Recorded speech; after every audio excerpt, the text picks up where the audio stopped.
Meus queridos irmãos, a paz do Senhor Jesus Cristo. Nós estamos dando continuidade ao nosso momento de reflexão da semana. E nesse momento, nessa oportunidade, irmãos, eu quero falar sobre um tema que o Senhor propôs no meu coração para que nós fizéssemos uma abordagem, não é? Uma análise, que é o tema da criação de Deus. E assim, irmãos, o Senhor me mostrou pelas Escrituras, pelo seu Santo Espírito, que nós podemos, a partir de cada dia da criação, nós extrairmos lições práticas para a nossa vida. Lições espirituais, morais, não apenas o conhecimento, não é, do poder criativo de Deus, mas lições para nossas vidas. E então, vamos a cada semana abordarmos cada um dia da criação e vamos ver o que o Espírito Santo tem para nos revelar, irmãos. Mas agora, nós não vamos falar sobre o dia da criação em si. Quero fazer uma abordagem sobre o primeiro versículo da Bíblia, lá em Gênesis, capítulo 1, versículo 1, onde diz: no princípio criou Deus os céus e a terra. Esse é o texto que fala justamente da criação de Deus. No princípio criou Deus os céus e a terra. Este princípio aqui, irmãos, é o início de todo o tempo. Todo o tempo que hoje existe iniciou-se nesse versículo, iniciou-se aqui nesse texto. Aqui começa aquilo que é passageiro, aquilo que tem fim, porque abre-se um espaço na eternidade para Deus realizar a sua criação.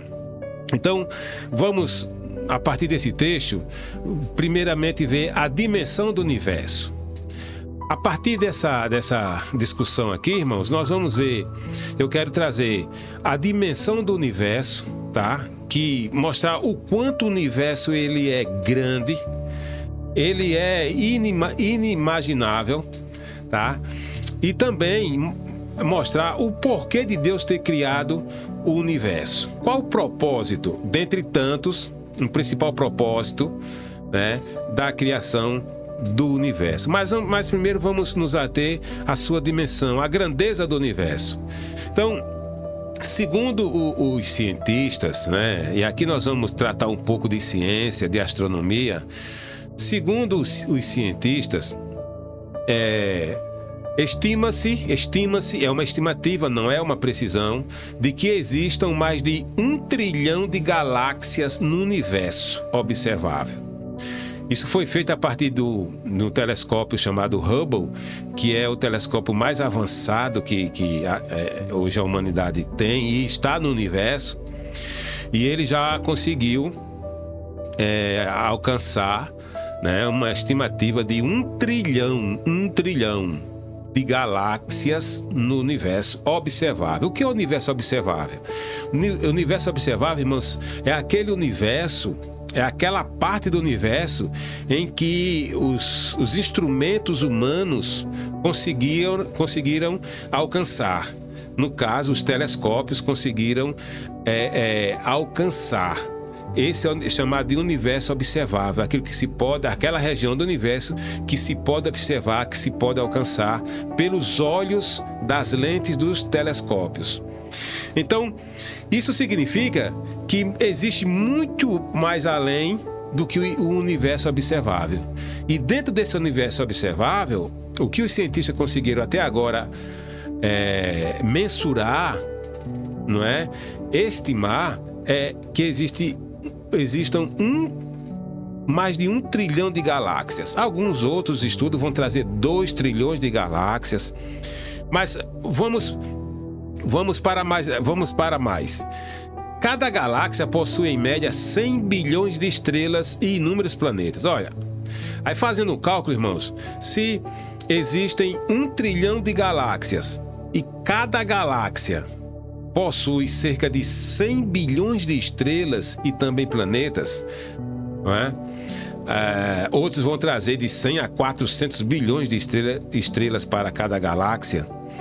Nós vamos ver, nós chegar a um cálculo, olha aqui, irmão, isso é um absurdo. Vamos chegar a 100 sextilhões de estrelas e planetas no universo observável. 100 sextilhões, irmãos. Um sextilhão é nada mais, nada menos do que 1 mais 21 zeros. Então,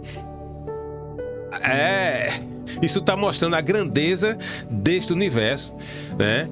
Em que há essas estimativas.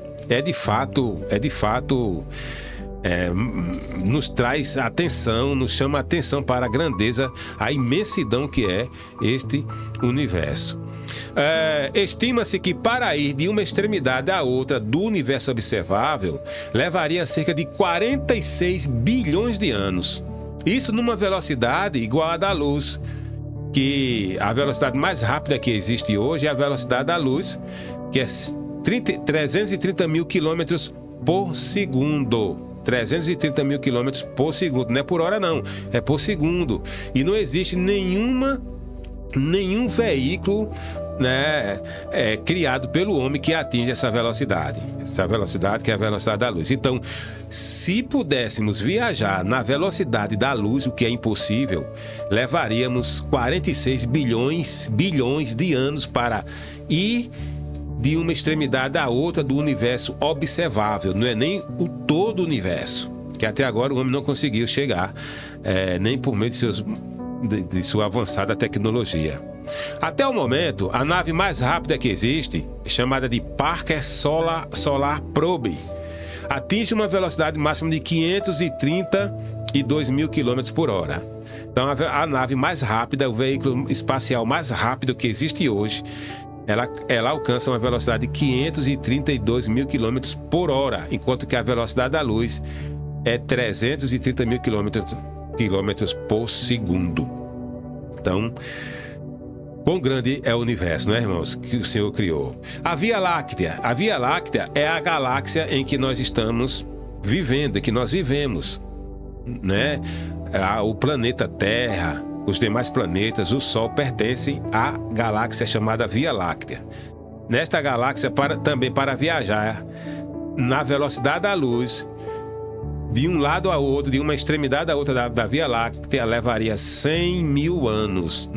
Nossa galáxia levaria 100 mil anos. Quem estaria vivo para realizar essa viagem? Ainda que se pudesse de fato viajar na velocidade da luz. A Via Láctea possui cerca de 100 bilhões de estrelas e planetas, e para a Terra dar uma volta ao redor da Via Láctea leva cerca de 230 milhões de anos. Então a Terra, a dar a volta ao redor da Via Láctea, que é a nossa galáxia, leva cerca de 230 milhões de anos. Isso significa que desde a sua criação, desde o dia em que a Terra foi criada, ela jamais circulou a Via Láctea, porque a Terra não tem 230 milhões de anos, né, irmãos? Então, alguns vão dizer que o universo já tem mais de 13 bilhões de anos, né? Isso é o que diz a ciência. Mas a Terra em si, ela não tem 230 milhões de anos. E desde que ela foi formada, então ela jamais alcançou, deu uma volta ao redor da Via Láctea e provavelmente nunca o fará. Esse é o tamanho da Via Láctea. Então, perceba isso, são algumas informações que mostram o quão grande é o universo. E quanto maior nós conseguimos enxergar o tamanho do universo, nós glorificamos a Deus por Ele ter criado esse universo. E Deus fez esse universo, irmãos.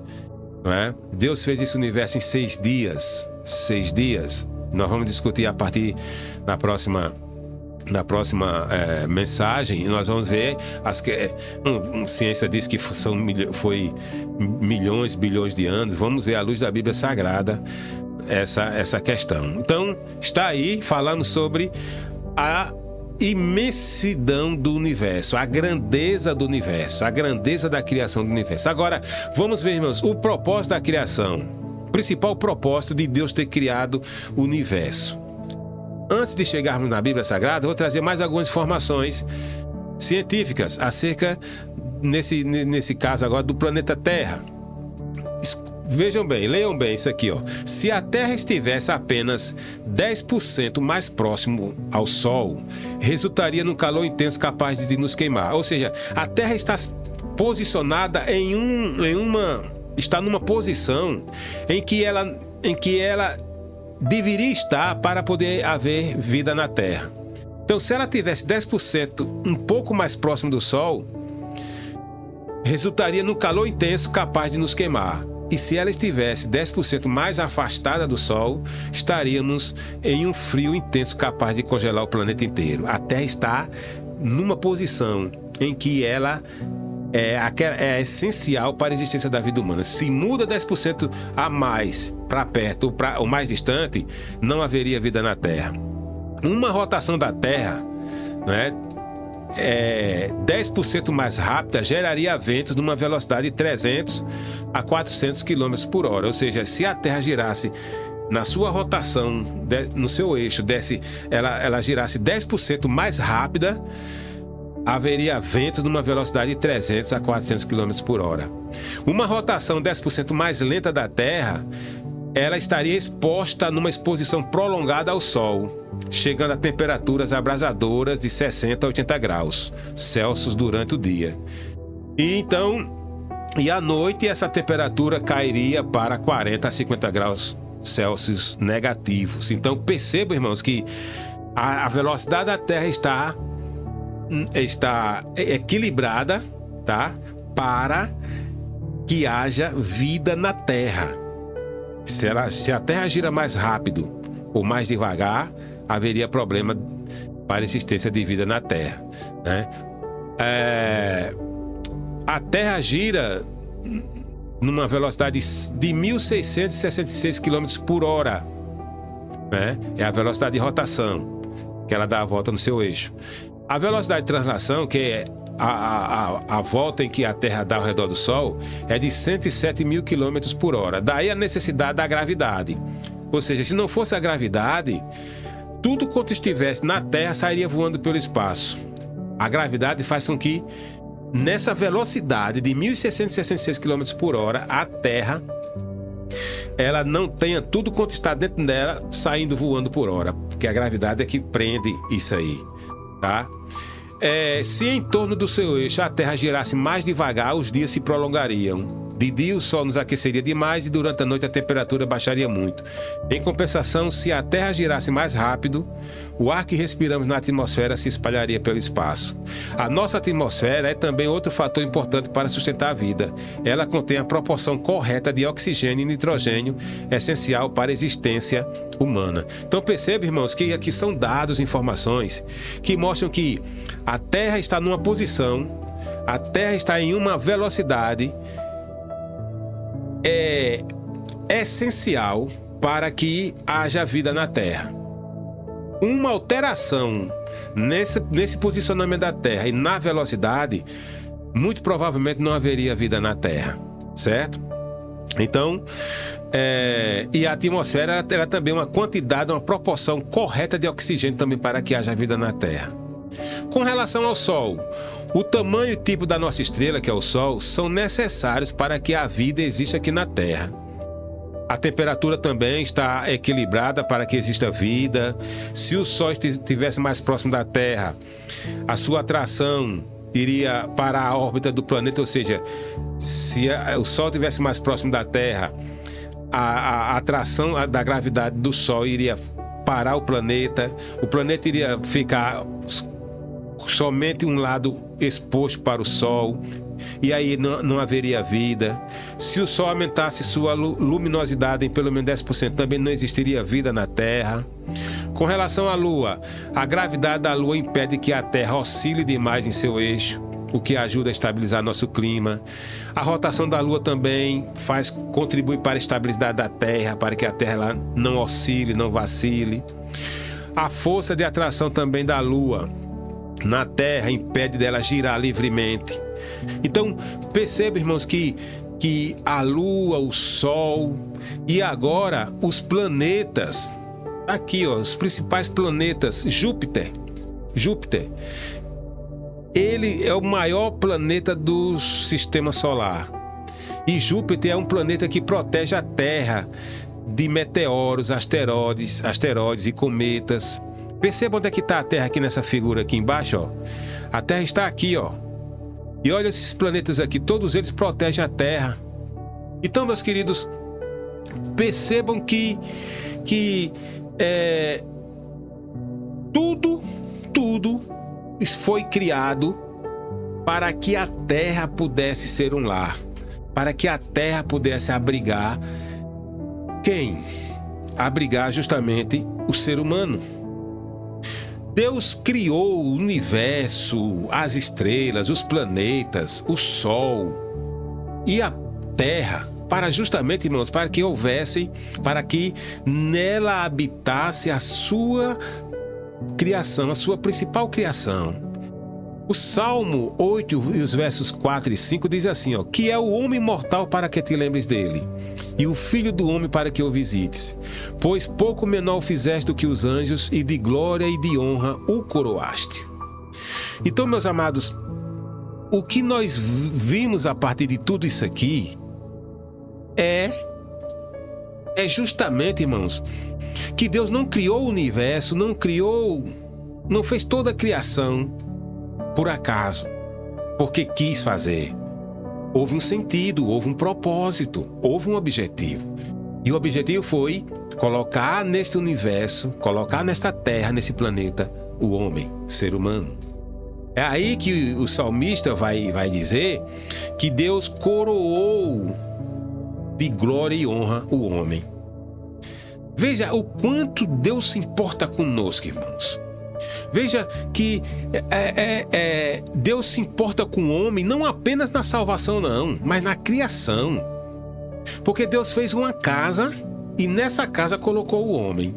Então tudo quanto existe, as leis da física que regem o universo, elas cooperam para a existência do ser humano aqui na Terra.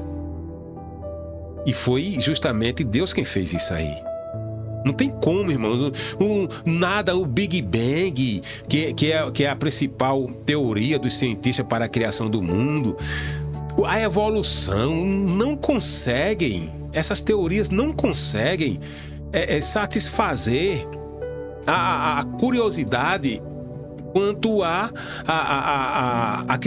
criação de toda a criação. Somente Deus, somente uma mente inteligente, somente alguém muito inteligente pôde criar tudo isso, criar de uma forma perfeita, de uma forma harmônica, está tudo equilibrado. Louvado seja o nome do Senhor. Agora, em função de quê? Em função de mim e de você. Então, quando Jesus disse, irmãos, olha, não se preocupem, olha as aves do céu e as plantas que elas não trabalham, nem fiam, elas nem plantam, nem colhem, mas o Senhor as alimenta, as sustenta. E Jesus disse que nós temos muito mais valor do que elas. Irmãos, a joia da criação, a coroa da criação foi o homem. Observe que Deus fez a criação no primeiro, segundo, terceiro, quarto, quinto dia. No sexto, Ele criou o homem. Ele não criou primeiro o homem, mas criou o homem por último. Por quê? Porque Ele primeiro fez a casa. Ele fez o ambiente para nesse ambiente, naquele paraíso, colocar o homem. Então, meu irmão, minha irmã, eu quero dizer uma coisa para você. Você é especial para Deus. É especial para Deus quanto à sua criação e quanto à sua salvação. Então, problemas que existam em nossas vidas, irmãos, jamais vão nos fazer deixar de crer, de acreditar que o nosso Deus, Ele foi quem nos criou. A ciência pode criar diversos argumentos, mas jamais vão, irmãos, nos fazer deixar de crer que Deus, Ele é o Criador. Ele é um ser pessoal e Ele quis criar o ser humano e colocar ali dentro, naquela casa, colocar a sua criação. Deus honrou, coroou o homem de honra e de glória. É a coroa da criação de Deus, como dizem muitos por aí. E assim, meus amados, que Deus nos abençoe, irmãos. Guardemos essa palavra. Fique certo de que você é especial para Deus. Deus fez tudo isso aí em função de você, em função de mim e em função de todos nós. Então, Ele tem amor por nós. Que o Senhor continue nos ajudando, nos abençoando. E na próxima mensagem, irmãos, na próxima semana, se Deus permitir, vamos trazer aqui sobre o primeiro dia da criação. O que foi que Deus criou no primeiro dia e tirar lições práticas daquela criação para nós, para nossas vidas. A paz do Senhor para todos, no nome de Jesus Cristo.